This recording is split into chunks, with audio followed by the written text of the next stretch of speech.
കിഴിപ്പള്ളിക്കര ക്ഷീര വ്യവസായ സംഘത്തിൽ ഈ സാമ്പത്തിക വർഷത്തിൽ താന്യം പഞ്ചായത്തിൽ നടപ്പിലാക്കുന്ന കറവ പശുക്കൾക്ക് കാലിത്തീറ്റ സബ്സിഡി പദ്ധതിയുടെ ഉദ്ഘാടനം നടത്തി. താന്യം ഗ്രാമപഞ്ചായത്ത് പ്രസിഡന്റ് ശുഭ സുരേഷ് ഉദ്ഘാടനം ചെയ്തു. വികസനകാര്യ standing committee chairperson Shiny Balakrishnan അധ്യക്ഷത വഹിച്ചു. Thanniyam veterinary surgeon doctor Sandhya Achuthan പദ്ധതി വിശദീകരണം നടത്തി. വാർഡ് മെമ്പർ രതി അനിൽകുമാർ, കിഴിപ്പള്ളിക്കര ക്ഷീര വ്യവസായ സംഘം സെക്രട്ടറി ജോബി എന്നിവർ സംസാരിച്ചു. പദ്ധതി പ്രകാരം 80 ക്ഷീര കർഷകർക്ക് 4 മാസം 10% സബ്സിഡി നിരക്കിൽ ഗുണനിലവാരമുള്ള കാലിത്തീറ്റ വിതരണം ചെയ്യുന്നതാണ്. 4 സ്ഥലങ്ങളിൽ വെച്ചിട്ടാണ് നമ്മൾ ഇന്ന് ഈ തീറ്റകൾ കൊടുത്തുകൊണ്ടിരിക്കുന്നത്. കിഴിപ്പള്ളിക്കര അപ്പം ചെമ്മാപ്പള്ളിയിലുള്ള ആ ഭാഗത്തുള്ള ആളുകൾക്കൊക്കെ ഇങ്ങോട്ട് വരാനുള്ള ബുദ്ധിമുട്ട് കാരണം നമ്മൾ 4 സ്ഥലങ്ങളിലായിട്ടാണ് ഇത് കൊടുക്കുന്നത്.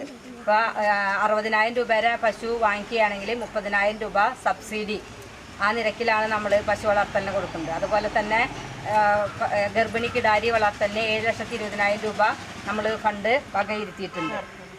അതുപോലെ തന്നെ കാലിത്തീറ്റ പശു വളർത്തൽ കാലിത്തീറ്റ 8,95,000 രൂപ, അങ്ങനെ അല്ല 9,85,000 രൂപ, അങ്ങനെ പല പദ്ധതികളും. പേവിഷബാധയ്ക്ക് ഉള്ള മരുന്ന് കുത്തിവയ്പ്പിന് നമ്മൾ 75,000 രൂപ, മരുന്ന് മൃഗാശുപത്രിക്ക് മരുന്ന് വാങ്ങാനായിട്ട് 4 ലക്ഷം രൂപ, 3 ലക്ഷം രൂപ, അങ്ങനെ നിരവധി പദ്ധതികൾ നമ്മൾ മൃഗസംരക്ഷണ മേഖലയിൽ മാറ്റിവെച്ചിട്ടുണ്ട്. ഇപ്പോൾ കുറേ ക്ഷീരസംഘങ്ങളിൽ പാലളക്കുന്ന കർഷകർക്ക് 3 രൂപ ഇൻസെൻറ്റീവ് വെച്ചിട്ട് ആ പദ്ധതിയുണ്ട്. അങ്ങനെ നിരവധി പദ്ധതികൾ നമ്മൾ ക്ഷീര കർഷകരെ പ്രോത്സാഹിപ്പിക്കുന്നതിന് ആയിട്ട് വെച്ചിട്ടുണ്ട്.